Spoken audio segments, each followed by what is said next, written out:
There's been violence in America a long time, but right now it feels worse because of the number of killings, murders, both of police officers and unarmed African Americans, the beatings that we see on television. There's violence all around us. We really have been on a climb for decades towards positive progress around issues of race. But whenever you work at hard, tough societal problems, there can be scar tissue.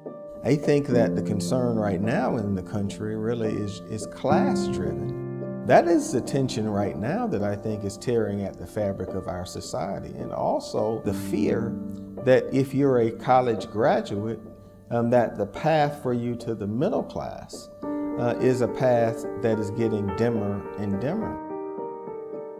I grew up in a church that was very clear that we were responsible for what was happening on the street corner. We were responsible for our neighbors. And the necessity that we see these occurrences and situations through the screen of our faith.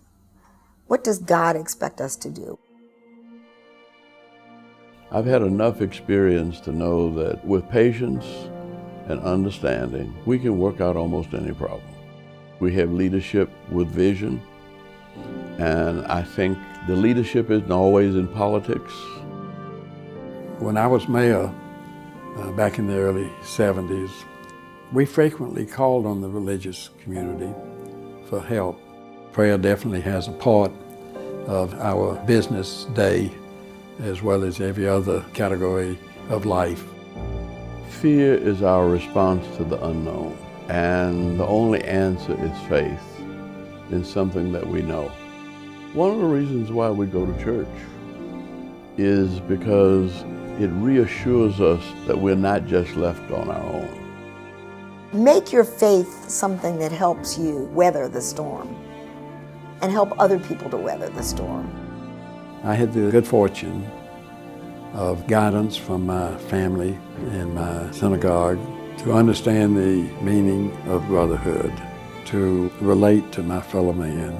Putting a man on the moon, we could also be friends to the guy who lived next door. What we're seeing is showing us a gaping hole in our relationships with each other. But it's never too late. Try to have one-on-one, face-to-face conversations with people. And be a little vulnerable. That's the other thing. There's nothing wrong with being humble and vulnerable. We are not perfect, but we all fundamentally understand the concept of doing unto others as you would have them do unto you. And what that says to me is no matter who you are, you have a role and can contribute. The world changes, and you can be a part of the positive change. And your faith is part of what makes you strong enough to do that.